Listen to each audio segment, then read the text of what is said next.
Fala galera, professor Lucas Luiz na área, sejam bem-vindos a mais um vídeo e hoje eu vou te contar quais são os segredos por detrás da Sebrasp que fazem toda a diferença, que separam aqueles que se prepararam, mas não conhecem e aqueles que às vezes se prepararam menos e conhecem os segredos que vão muito mais longe. A gente tem diversos exemplos que estudaram com a gente, que conseguiram alcançar através de técnicas e eu vou te mostrar todas elas durante esse vídeo. E não menos importante, já deixa seu like, se inscreve no canal, ativa o sininho das notificações para você ter acesso a todas as revisões dessa reta final, correção de prova e todas as dicas relacionadas à banca e ao concurso da Petrobras, que eu sei que vão fazer muita diferença para você. E sem mais enrolação, bora pro vídeo.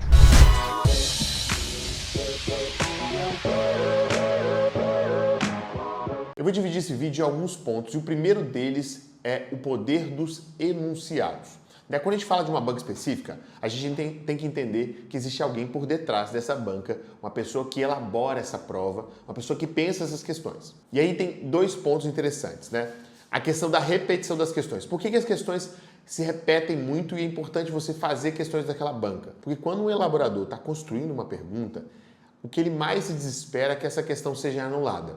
Então, ele não quer passar por esse constrangimento de ter uma questão anulada, uma questão que sofre recurso. A gente sabe que são muitas pessoas muito bem preparadas e qualquer vacilo realmente vai sofrer anulação. E aí, gente, ele tem modelos limitados. A repetição pode acontecer, sendo que ele mude alguns detalhes, mas a formatação em geral da questão é quase que idêntica. Então, isso vai acontecer. Ainda mais se essas questões têm alto índice de erro. Então, são as famosas pegadinhas. Então, o elaborador tem o sentimento de repetir para que ele não passe por situações de anulação, ainda mais quando a gente utiliza como referência o último concurso da Petrobras, que foi um caos de anulações.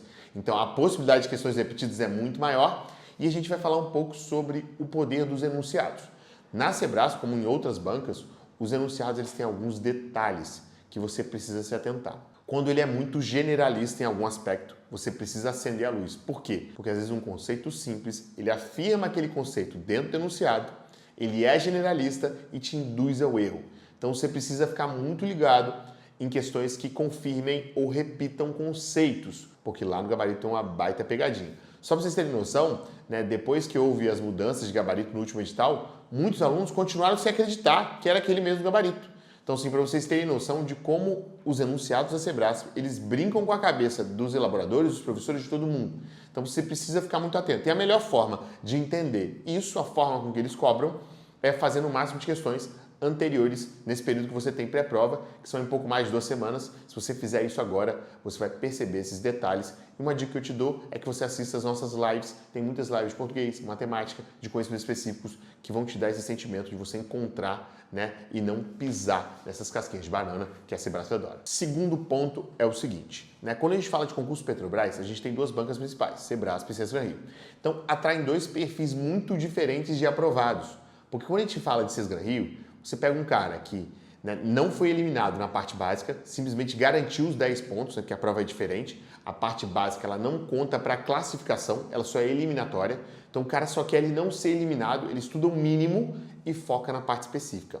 Já na Sebrasp é exatamente o outro oposto. A gente tem um grande exemplo, um amigão do canal aqui, o Patrick, que mandou super bem na parte básica e garantiu uma colocação excepcional no concurso. A parte básica para Sesgran Rio é valiosa demais. A gente está falando de 40% da sua prova. Se a gente tem em mente que a nota de corte desse concurso vai ficar próxima dos 65 pontos, é o que a gente espera, né, baseado no número de vagas, número de inscritos, as expectativas que a gente tem, né, e o histórico desse concurso que a gente acompanha há muitos anos, você garantir bons pontos na parte de português e matemática, você já está com um pezinho quase lá. Você pode garantir talvez 50% da sua nota total. E aí nas 60 específicas, você tem uma folga muito maior para deixar questões que você não sabe de fato resolver.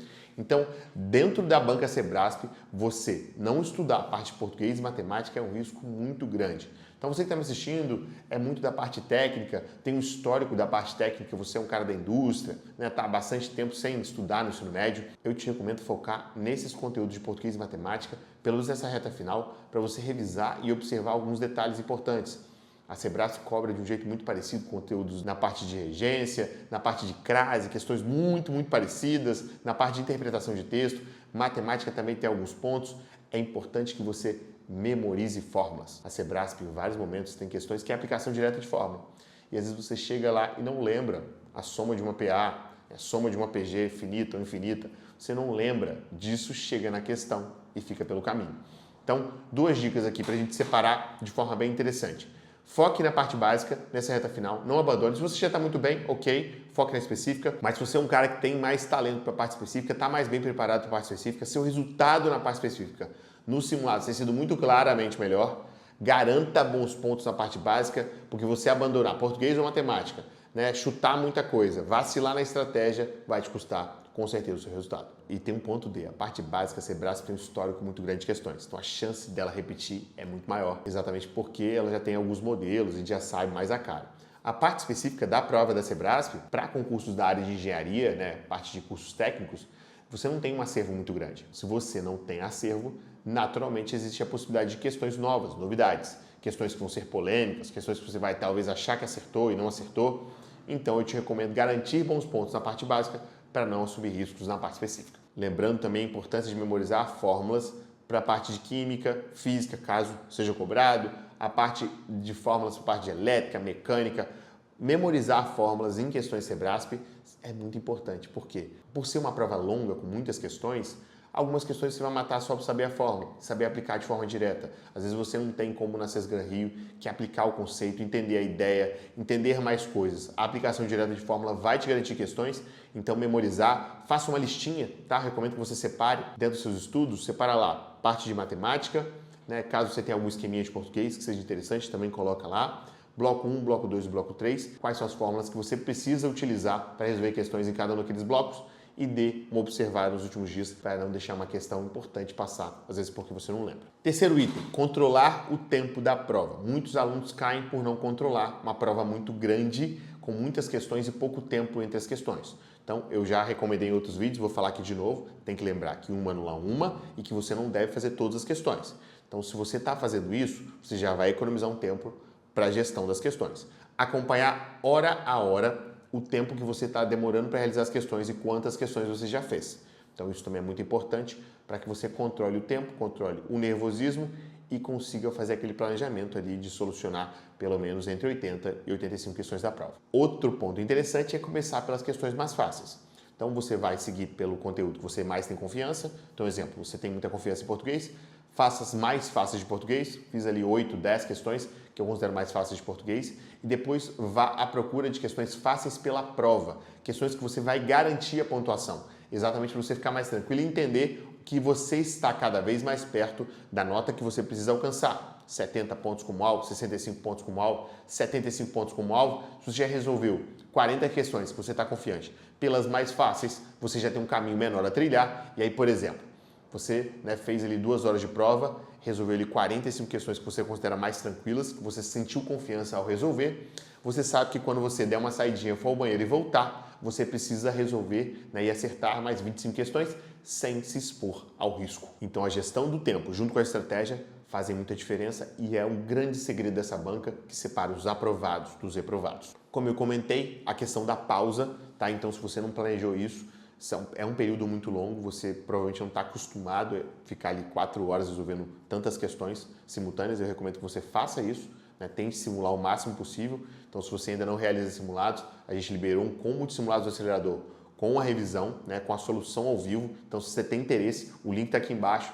Clica e aproveita nessa reta final, é um pequeno investimento que pode fazer toda a diferença para você. Então, quando a gente fala de simulado, é interessante que você pause. Então, na hora da prova, você vai poder fazer 2 horas e dar uma pausa. É importante essa pausa para dar uma oxigenada, beber uma água, você levar alguma coisa para você comer. Importante ali um chocolate, uma barra de cereal, algo que te dê aquela energia extra para que você volte recuperado e consiga acertar o máximo de questões. Só para vocês terem uma noção, um exemplo, uma das primeiras provas que eu fui aprovado, eu passei por exatamente essa circunstância, estava travado uma questão que eu não conseguia resolver por nada.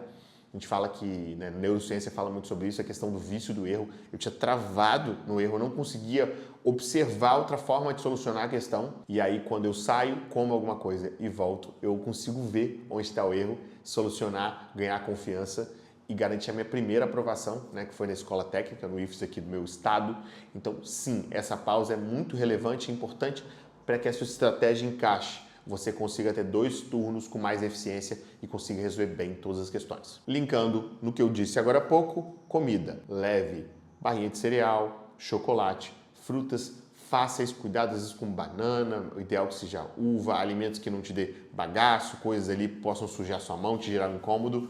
É interessante que você pense em alimentos que sejam mais simples, para que você se alimente, se hidrate e consiga ali se recuperar durante esse período, que nesse momento você é um maratonista, você é um atleta que está fazendo um concurso e precisa estar bem durante toda a prova. E para fechar esse vídeo, eu te recomendo, nessa reta final, esqueça a teoria. Não esqueça, mas tire o foco da teoria. Foque o máximo que você puder em questões. Resolva questões, acompanhe live resolvendo as questões, assista videoaulas, foque em simulados, foque em questões. Estou com dificuldade no conceito? Preciso entender como funciona? Volta à teoria para resolver a questão e foque em coisas que você possa evoluir nessa reta final. Por exemplo, está com muita dificuldade em um conceito específico ali que vão cair mais uma ou duas questões. Esse é o momento de você escolher. Esse conteúdo não dá para aprofundar, vou focar onde eu posso acertar e garantir pontos. Gente, estratégia para Sebrae faz muita diferença e eu já vi muitos casos de pessoas com menos bagagem que foram atentos, estiveram focados e fizeram esse caminho mais rápido, mais estreito. Então fica ligado nisso, faz toda a diferença. Tamo junto, espero ter ajudado. Até o próximo vídeo.